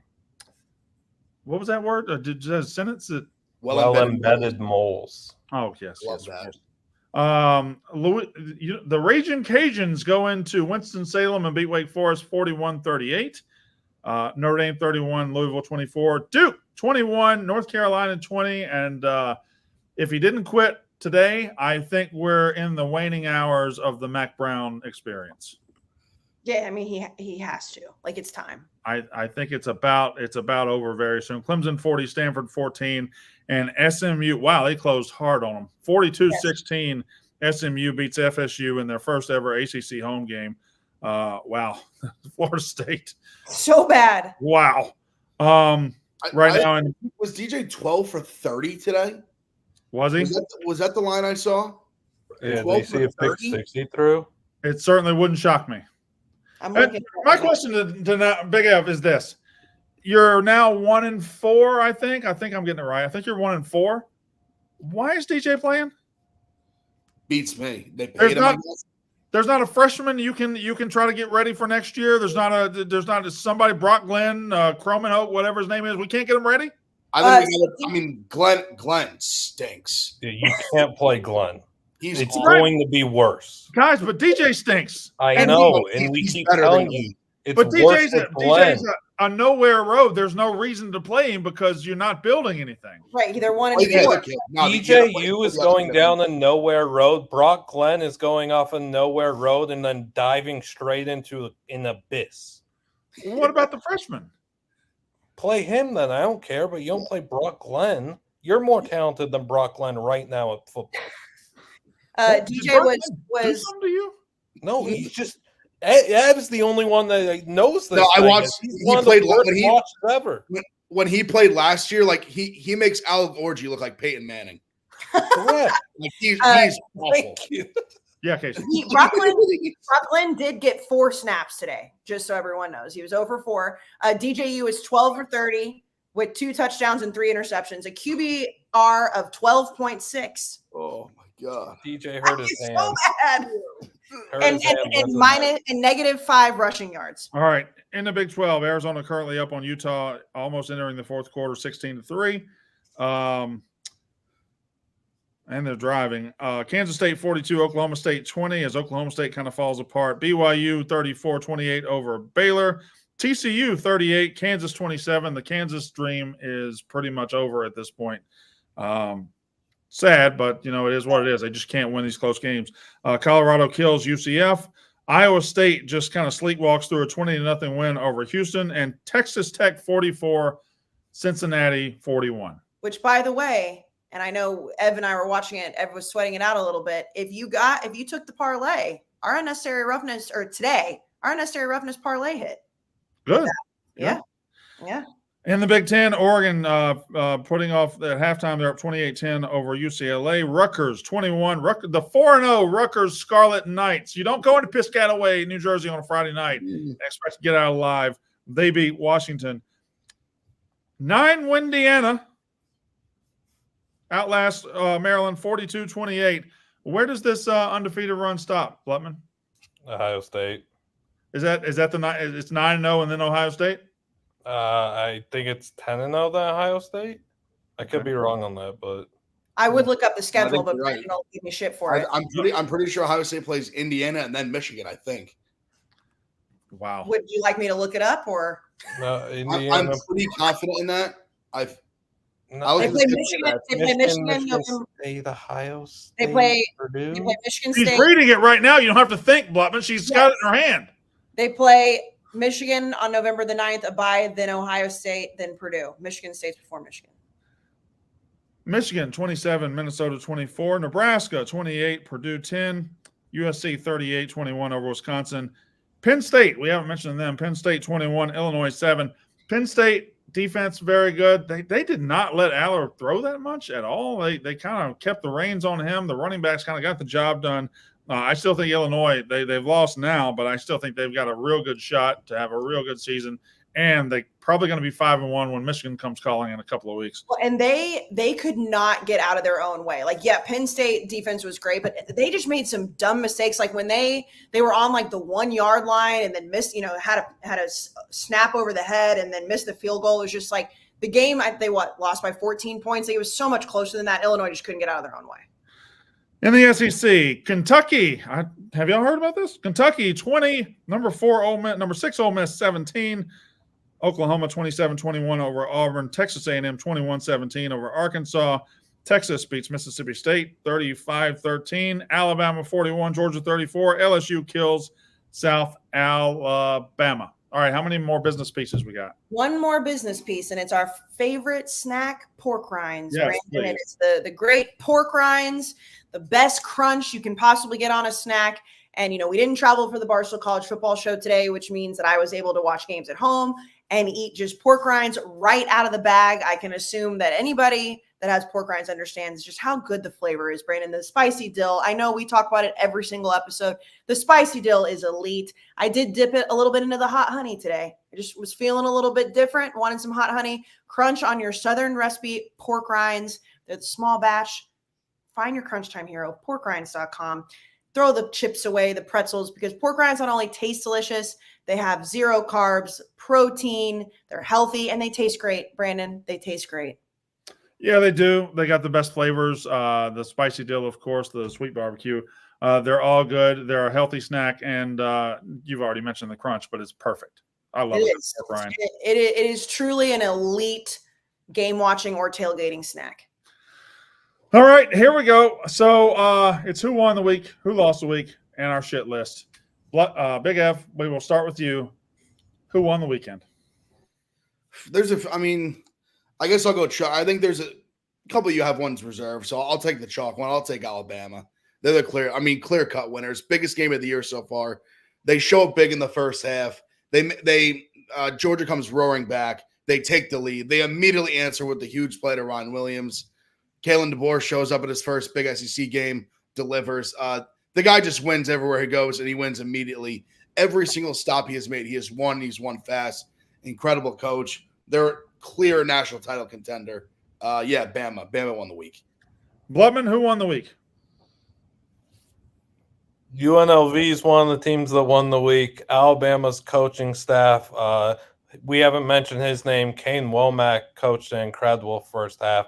That swarm defense gave Carson Beck a bunch of fits. Like I've said, Kalen DeBoer. Kalen DeBoer was not getting enough credit in the offseason for how he can coach a quarterback and mold them into a great player, and that is what he is doing with Jalen Milroe, whether it's running the football or throwing the football. Army and Navy, we spoke about briefly. The 2027 wide receiver draft class, which we've spoken about extensively. And Florida State, they scored 16 points tonight. That's pretty sick. Okay. Kayce, who won the week? I mean, it's very clear to me it's Alabama, but I'll go like a little microcosm of that. Jalen Milroe, and I know that he came back down to earth a little bit. He had that interception that wasn't great, but like just how perfect they played. You know, the first few series. I mean, what was it, like 4 straight series? He was just absolutely perfect. And for a guy who a year ago right now, like was having to fight for his job. I mean, he got benched and then obviously ended up having a fine season, a great season, making it to the playoff. Like just to come out on a national stage against Georgia, you know, not having Nick Saban. Like I think that Jalen Milroe like did everything that he could possibly do to win this game tonight. And like he absolutely did it on a stage where the entire world was watching. And I know a lot of us thought Carson Beck was going to have that game, and it was Jalen Milroe. So he's the winner of the week for me. Brandon, who won the week? Oh boy. Kayce, the motherfucking Kentucky Wildcats won the week when they went down to that piece of shit Oxford, Mississippi, which claims it has the best everything in the world. Really, all they got's a couple of Taco Bells. They went there, and did you see the pictures of the Grove today? Oh my God, the Grove. There's hay on the ground. There's cold salad in the tailgate. There's broken chandeliers. There's ugly fat women. Oh my God, they go into Oxford, and they absolutely expose. I mean, they ripped them wide open. They said, world, guess what? We have a secret. It's Ole Miss. They suck. Ha, ha, ha. That's what happened today when Kentucky went to Oxford. Lane Kiffin's offense, trash. That defense, trash. That offensive line, trash. That national title hopes, gone. I don't care. You say, well, it's only one loss. Yeah, that's correct. It's only one loss. If they're getting bitch slapped by Kentucky at home, Georgia's coming later. Hell, South Carolina next week at LSU. Like, this is a team that the second they got hit in the mouth, they stood up and said, what you hit me for? They didn't hit back. They did not hit back, and that is not a team that you can trust going down the stretch. They scored 76 against Furman. They scored 52. They scored 40. They scored 55, and everything was great. Everything's perfect. As soon as a real team showed up, they laid down and took it. They were fake. They were phony. Kentucky wins the week. You see Mark Stoops like crowd surfing in the locker room? Oh yeah, I saw. Kayce, I missed the first half of Auburn of the second part, the second window of games. I missed like half of it because I was watching every piece of content. You were like, I don't care about A&M Arkansas. I just want to watch Mark Stoops crowd surf. I wanted to watch him crowd surf, and like Lane Kiffin came out after the game, and he was like, yeah, we couldn't put him away. We just couldn't put him away. You were never in a position to put him away. You were lucky to be up in the first place. You had a 4th and 7 touchdown. On a lucky guy makes a bad angle. You were never really in a position to put him away. So anyway, Big Av, who lost the week? Brandon, I mean, there's a few teams that lost the week. I'll save a couple of them for you. Auburn lost the week. I got one in mind for a loss of the week. I'll just go ahead and let you know. I'll let you have Auburn's loser of the week. Their loser of the week. They were up 21-10 in this game. Yeah, Brandon, I think you mentioned earlier they outgained Oklahoma. Probably was over 200 yards. Over 200 yards. And to lose this game is such a disgusting, embarrassing, gross way. I definitely didn't bet on Auburn. Nope, definitely didn't bet on Auburn. Definitely not so upset about it at all. No, they're an embarrassment. Hugh Freeze should be fired yesterday. What a clown. I mean, we touched on the quarterback situation. It is grotesque, just awful. Auburn stinks. I mean, what an embarrassment. Yeah, they're terrible. Blutman, who lost the week? The KJ Jefferson experience. Anybody who wants to see that, gross. I had a thought earlier when you guys were talking about Colorado UCF. KJ Jefferson is the Sam Pittman of the quarterback position. Thoughts on that, Brandon? That's one of the more beautiful sentences I've ever heard, and correct. Thank Fat you. And useless. Yep. Big Justice and AJ lost the weekend. That attempt for the world's loudest boom was a major doom. It was sad and pathetic. Air Force is genuinely horrible at this sport. You guys talked a lot about how bad Wyoming is. Air Force is way worse. They lost 31-19 to that team. They're bad. South Florida's terrible. I'll take an L on that take. Major L on that take, wherever the L goes. Louisiana, yeah, they won. They had 4 players ejected for targeting. How is that happening? Targeting rule stinks, whatever. I didn't see them all.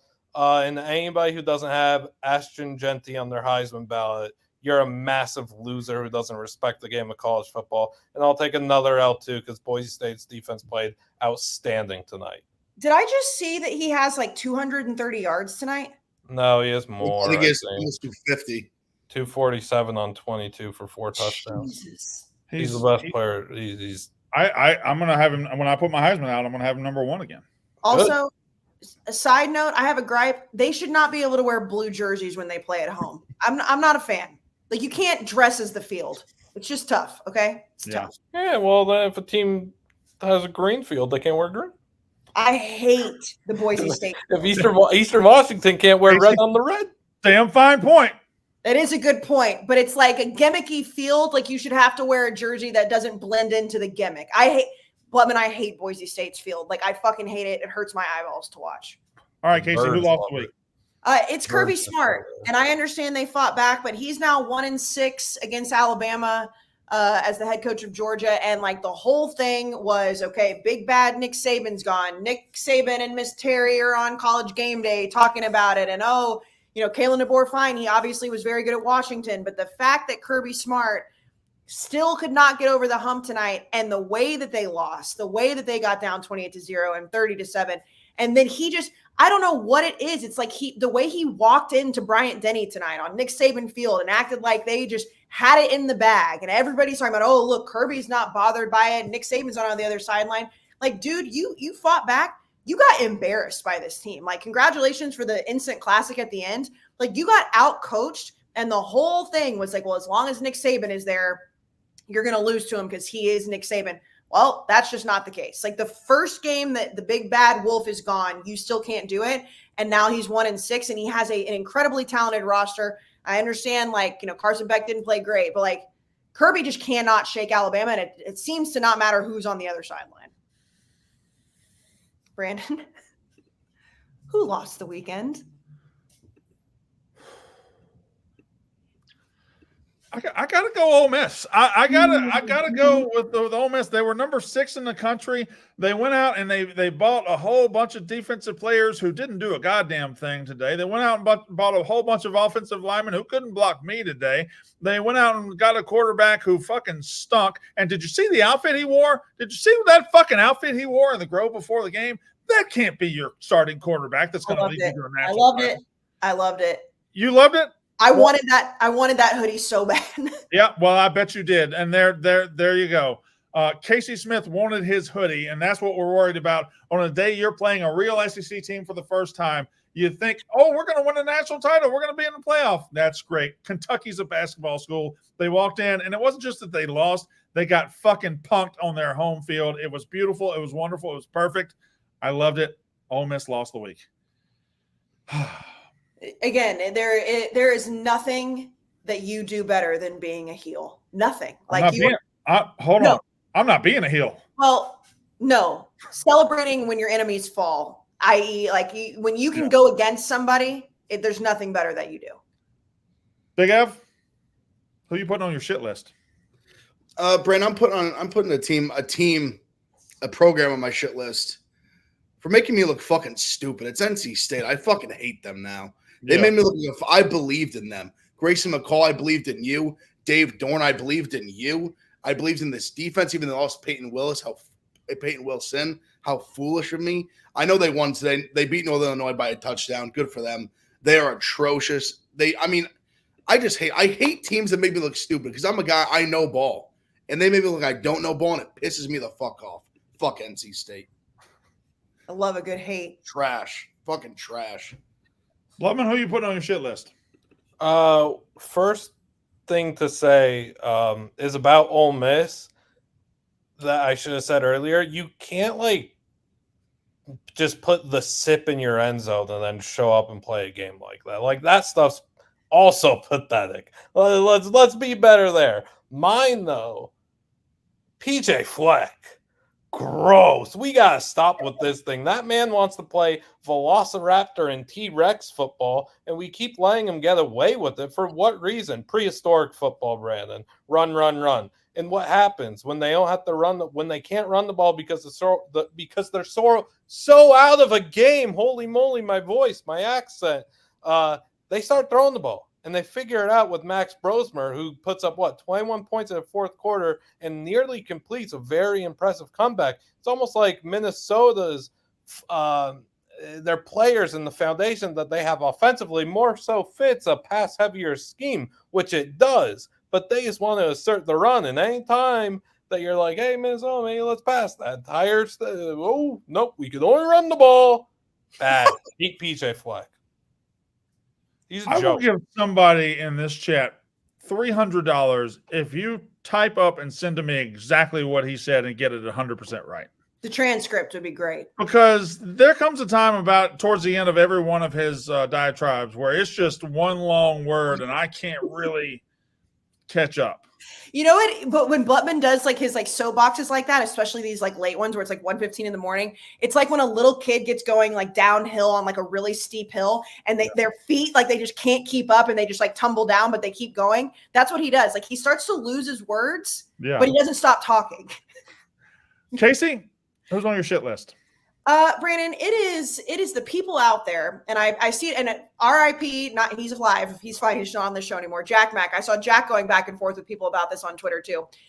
The people who believe that if you think Travis Hunter is the leader in the Heisman clubhouse right now, it's because you like Deion Sanders. And I do not understand that thought process. I get that, like, in general, Barstool, and I know, Brandon, you've obviously gone against this, but like in general, like the people that worked with Deion, that are friends with Deion, usually will say nice things about Deion. Travis Hunter has nothing to do with Deion in this conversation. Like, yes, he is playing both sides of the ball because Deion is allowing him to. This man is elite on offense. He's elite on defense. He is playing 120 plus snaps. If you look at the best player in the country, which is what the Heisman should be, that is what that means. And the fact, like, I mean, I tweeted, a lot of people were tweeting, and it was like, oh, like, I know you're friends with Deion, but it's like not too late to delete this. Shut the fuck up. Like, you're either watching it or you're not. And if he was in a different uniform, if he was not playing for Deion Sanders, if he was in an Ohio State uniform, an Alabama uniform, a Georgia uniform, I mean, an LSU, it doesn't matter. That conversation would not be happening. But for some reason, people cannot wrap their head around the fact that this is the best college football player in the country right now. And I understand Jalen Milroe made a hell of a case. Cam Ward makes a hell of a case. But if you're looking at the best athlete, the best college football player, it is Travis Hunter. And I'm fucking sick of people being like, you said this last year and look what happened. Yeah, he got hurt and he didn't play anymore. Like, you cannot be that good on both sides of the ball and not be the best fucking college football player on the planet. It has nothing to do with the fact that we're friends with Deion. Shut the fuck up. Brandon, your shit list. May I ask a question without you jumping all over me? Well, I don't know why. Depends. It's late at night. If he didn't play for Deion, would you be this passionate about him? Probably not. But I would still say he's the best one. Okay. No. Like, this is the thing. It's more of the, like, I don't know if I would be this passionate saying, like, shut the fuck up. But the thing is like, it's a kind of a equals B, B equals C, because it's like people are saying the only reason I'm saying that about Travis Hunter is because he plays for Deion. And that's like, that conversation wouldn't happen if he played for Kirby Smart, because people wouldn't accuse me of saying that's my take only because he plays for Kirby Smart. Yeah. Written your shit list? A lot of teams, a lot of places to go, a lot of football out there, Big F. It's a big wide world. I gotta go. I gotta go Ole Miss. Listen, here's the thing. I know a lot of this has been performative, and a lot of this is this and that, and you know they lost the game, so I'm spiking the football and everything. But the next 2 minutes are real, because Lane Kiffin, you are a very good football coach, and Ole Miss has become a very good football program. So when you play football and you play in big games like this and you lose, it's a big deal. And what's a bigger deal to me is the absolute disrespect and shame that you guys bring to football sometimes. This fake injury garbage and bullshit is junior high shit at best. Lane Kiffin, you're a better coach than that, I assume. I've seen you call other players bitches from other teams for faking injuries. Yet every time you did it at Tennessee a couple of years ago when you're in a bad spot, just 10, 15 injuries being faked by Ole Miss. And today you're a quarterback telling your running back to lay down so you can it's pathetic. It's sophomoric. It's terrible. It's play football. The fake injury stuff is embarrassing to football. It's embarrassing to Ole Miss. It's embarrassing to Lane Kiffin. Lane Kiffin, I believe you are a better coach than that. This fake injury shit has got to fucking go. It is fucking pathetic and terrible. That's all. I know. I agree with that. It's just absolutely like a slap in the face to people who actually have to get injured and have to stop.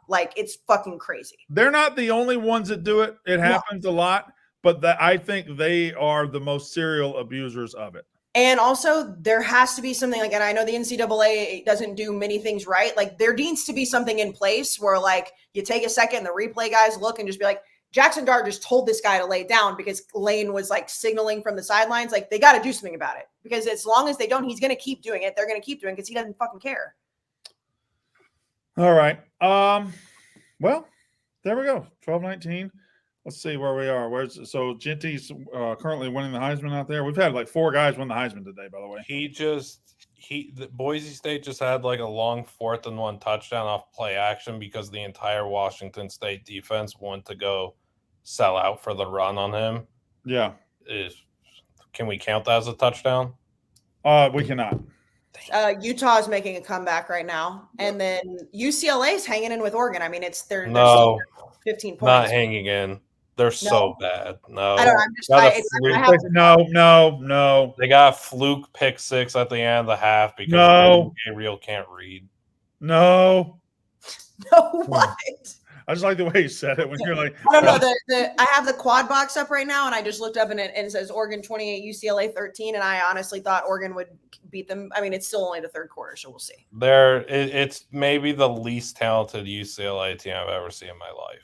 Damn, down we bad. have better teams with Kevin Kraft, Richard Breho, and Kevin Prince fighting for a quarterback spot. Well, thank God for Hodge Malik Williams. Am I right? Yeah, man. Idaho also lost. That's going to be a tough one to swallow. Also, all we could pray for, sorry, Kayce, all we could pray for is October 25th on the Friday night. Little Boise State 5-1, UNLV 7-0. That's my birthday, so it's a good birthday present. Yeah. Also, Mountain West Championship rematch. Fuck Arkansas. I just wanted to say that again. Just death, taxes, and beating Arkansas in the SEC. All right. That's our Saturday night. We'll be back next week for some other stuff. Thank you for watching. Appreciate it. Big week in college football, and we'll see you next time. Kayce? Photo. Okay. All right. That's unnecessary roughness. Thanks, guys. Woof, woof.